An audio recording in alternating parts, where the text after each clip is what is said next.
So, got this pickup here that I fucked up my hand on, and the hand's doing, I think, pretty darn good. Um, but the original complaint with this thing was that it was making oil. Um, the uh, the engine oil level on the dipstick was rising because of fuel contamination. Um, as it turns out, after talking with the customer, and I still got a couple hold down bolts to put in and intake horn and that kind of stuff. After talking with the customer, we ended up to just say fuck it and put a injection pump and 6 injectors in it. And then we got new fuel lines for it too, and valve cover, wiring harness and whatnot.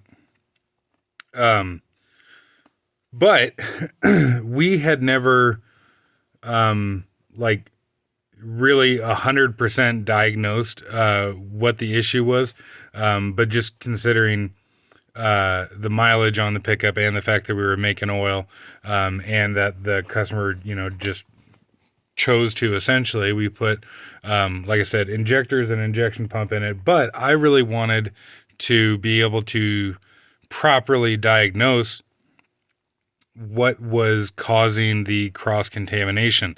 I know a lot of people check return flow on the injectors on these things to judge the health of the injectors. Maybe it's just because I've got more experience with 6 liters than I do these things. But my first thought was, well, hey, I want to pressure test the high pressure fuel system. And so what I've done, we did this before we did the injectors, and then we're also doing it now. I've got, just for the moment, I've got a rubber hose plumbed into where the injection pump normally would feed fuel to the bottom of the fuel rail. I got all the injector plumbing all installed, and I got a CO2 cylinder and regulator hooked up to it. Now, when we first check this, before replacing the injectors, you can see you got about 200 psi on it at the moment. When I first checked this pickup would bleed from 200 psi to about 50 psi in a matter of about 30 seconds. I don't have the greatest pressure test system here, but if I turn off the cylinder here, if there was a leak, we would expect this gauge to come down. And so let's see, what are we at right now? 5, 6, 7, 850. About 850. So I'll shut this valve off here, and we'll come back maybe in 30 minutes or something like that. I've left the regulator set where it is. So by shutting this valve off here, if we do have anything leaking through the hose, through the injectors, we would expect to see this needle here drop. So I'll set myself a timer for about 30 minutes and we'll come back. Alright, so here's about an hour later. I'd meant to come back to it sooner, but open up the cylinder here. And I guess for shits and giggles, we'll see if it'll go to 400.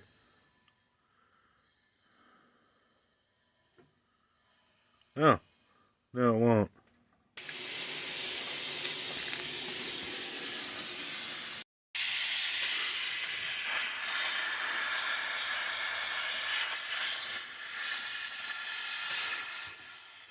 Okay, so that's just leaking from that fitting there. Like my leaking from my very custom fitting as such. So I'm not too terribly worried about that. See if I can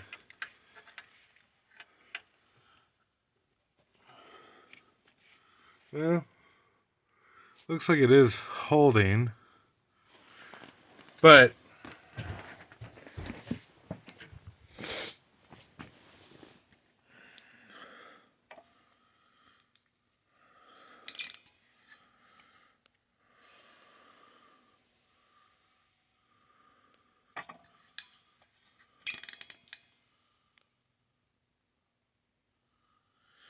With the new injectors, it is definitely holding a lot better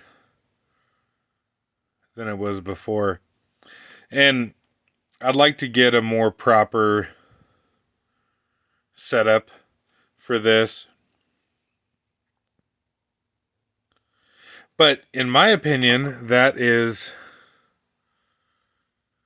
a valid test on these, is to essentially do an air test on it. Obviously this isn't air, but I don't have air pressure above 180, and I do have CO2 cylinders, and I'd like to get a cylinder of nitrogen and pressure test 6 liters at 2000 psi, and pressure test these things to 2000 or whatever cylinder pressure happens to be at that time anyways, because it really should hold that much pressure. Like a 6 liter anyways should hold that much pressure. I would assume overnight, but I'd sure like to try it.